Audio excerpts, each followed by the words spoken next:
I'm Blaine Burgoyne. I'm part of the Tanaka Nation, sitting here at the St. Eugene's Residential School. I'm Gord, Sebastian, and I am the Tanaka Nation. I'm from the Akam band here, and I did at one time attend a residential school here, and I'll tell a little bit of my story here. 1957, I believe, 5 years old, and I was brought here by my grandmother. I had long blonde hair, wore moccasins when I was brought up the stairs and into this little room that was over here. And then my grandmother got mad at me, made us argue, so I'd get mad at her. All my life I didn't really grasp it, why that happened, till recently, well, I shouldn't say, a few years back when I started thinking about it. And the reason for that was to make the separation easy. So she, the little argument and stuff, so when the priest got me, I was mad when I walked away from her. I didn't want to see her again. But then after I got to the boys' side, within an hour, all the fighting and stuff like that, it wasn't like that I pictured it. And I was wishing that she would have came back and got me. So my first hour here was probably about the toughest in my life. So that, like seeing having blonde hair and being brought to an Indian school, and her knowing that she's more or less thrown me to the wolves and stuff. But she knew that if she didn't do anything there at the time, the separation would have been hard. But when she done that, it was easy. So and it took me a while in my life to really grasp it. So that's kind of the way that she done it. I was fortunate to have a grandmother to do something like that, because a lot of people were drugged here by different people and they didn't have that opportunity. And also at that time, every third Saturday of the month, if your parents were around, they were allowed to bring you into town for the day and have you back at night again. So that was Saturday, every third Saturday and stuff like that. So, and that was the only visiting. I did have an older brother here and an older sister here, but I was not allowed to communicate with them at the time that, because my brother was older and in a different category. Like you had the seniors, the intermediates, and the cubs. Not just a cub, and he was a senior. So that's so then it's just communication was very little. So that was I never did kind of forget that introduction to the residential school kind of stuff. That's what it was. Yeah, I guess with like her making you angry too, will kind of give you that fighting power when you first got here.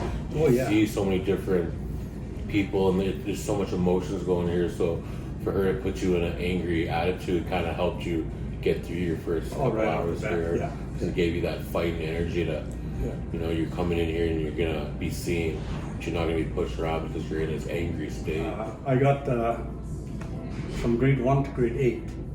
Then grade 7, because in grade 8 they were getting ready to close the school down. They started shipping us off into town. Anybody grade 7 and below were sent to the Catholic school, and anybody grade 8 and up went to the public school.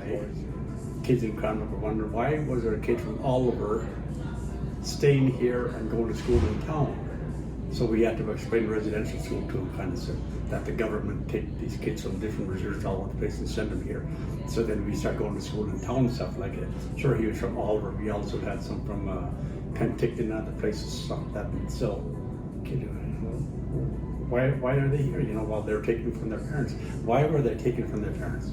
Well, that's the way the government was doing it to us. And so, A lot of them. What we noticed was on all the sports, when you pick the teams, a lot of the kids wanted the Indians to be on it. So, because a lot of us were good sports kids. Yeah, natives make really good athletes.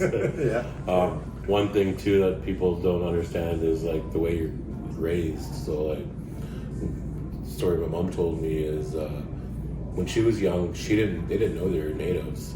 They never grew up on the reserve. They grew up in town. You know, my mom was saying that wasn't until years later when they came down here. They didn't know they were from here. You know, but like when I was raised on reserve land. Like I knew forever I was always a native.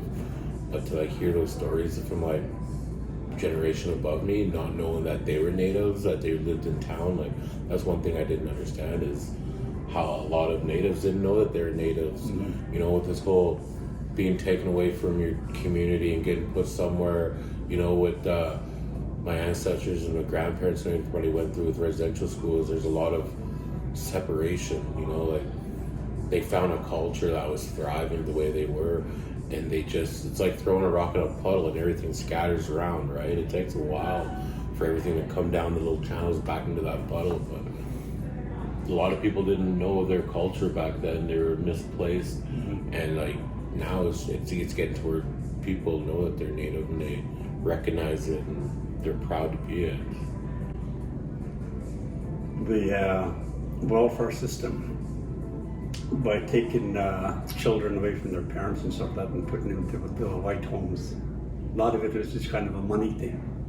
And a lot of the white foster parents were, they didn't allow the kids back into their communities and stuff like that, and they didn't tell them of their backgrounds and stuff like that. So the kids had to find out later. But they knew, a lot of them knew that they were Native, but then didn't really know where they were from. They didn't know their culture or their values and stuff like that. Mm-hmm. So then it just, many years after that, they started searching for it to find out their identity and stuff like that. And some of them have good experience, lots have bad experience and stuff.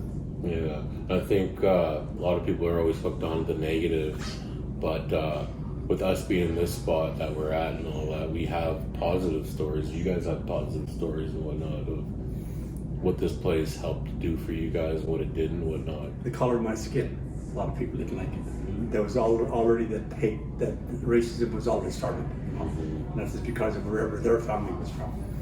Yeah, there was a big thing between lighter skinned natives and darker skinned natives. With my sister, she's a light skinned native, and we went to native school until about grade 4, and then we went to a town school. And my sister said it was so hard for her to fit in town school because she was a native, but being on the reserve, she was a white person. So there was a lot of bad stigma with lighter skinned natives, along like with you with your blonde hair and all that coming here and being labeled as white, siapi. It's a word that they've used quite a bit for that. There's a bad stigma on that, but I mean, at the end of the day, we're all natives. But also too, that's what happens when you separate culture and communities.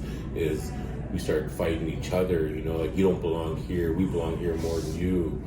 So I know with me growing up, I used to do it to my cousins all the time. Make fun of them for being lighter skinned natives because I was the only dark one. But I never knew how much of a traumatization it would have on them until you get older and start realizing what you did. But we only did that because we see the younger generation, or the older generation doing it too. A lot of people don't understand the beginning of residential school days were the worst because the design was to take the native out of the Indian, take the culture out of the native kid. But I like from what I've heard is, around the end of it, before it got shut down, it was more of a better place, more of like helping and like educating and like the future type stuff. What was I gonna say? Everyone has their own stories, and like a lot of things I didn't understand is, sometimes those kids go into residential school, it got them away from the alcohol, like the alcoholism, the abuse and whatnot, and it got them away from that. But that's to a point, because with alcoholism and abuse, there's stories of the two girls that one liked going to the residential school because she was looked after and she was kept for in the school. The other one did not like going to school because she was abused sexual and physically in the school and stuff. But the other one that liked the school was physically and sexually abused at home. So it goes both ways. So it's not just only residential school, like it's whichever page you want to look at. So it's that way. Also with your stories and stuff, don't make yourself the victim or whatever like that. Don't beautify it if it's not beautified or anything, and don't make it worse than it actually was and stuff. Because like, how would I put this? Some people use the residential school for their failures, their scapegoat kind of stuff, like to justify where they are in life and stuff like that. Well, it wasn't for the school, I'd be this and that. How the hell do you know? Because you're your own leader, you're your own boss. You do what you want to do. The schools only educate you. Maybe something happened, maybe something didn't happen. But if it happened to somebody else, don't make it happen to you because it didn't happen. Like, depending on who's telling the story. Respect that person's story for what they're telling, because it might be true, it might not be true. I did not hold back. I did not let the school hold me back. I did not let the building hold me back, because it was never ever the building. It was the people that were here at the times. Some were good, some were bad, And also with the residential school, you could look at the hearers. Some never got to be 40, 50 years old. They drank themselves to death for whatever reason. There was also 2 world wars you got to think of. The First World War, the Second World War. Those people did not know how to deal with trauma and stuff like that. So a lot of them went into alcohol to get rid of their problems. But then when you start going through the years, some of them kind of excelled a little bit, but not really much. Like you start putting the age groups, hardly any. The first generation, hardly any of them maybe got to be 60 because of the alcoholism or something. Then it got worse and worse and worse. Then you get to an age group that there's no leaders in that group at all. They're all followers, always in jail and stuff like that. Hardly any of them maybe got to be 35 years old, 40 years old, because their background, they're drinking and stuff like that. Like I said, no leaders in the group at all. And then after that, you start seeing our people start turning stuff around and making things happen and start getting better, looking at life after residential school. What did they start doing for themselves, for their communities and stuff? That is why we made this into a resort, to take back what was taken away, to show the world they did not victimize us, kind of stuff, or whatever, you know. Show the world that we excelled. We didn't let the building hold us back. Like I say, there's never ever the buildings there's people like us here. So different generations, different. And now there's a group of kids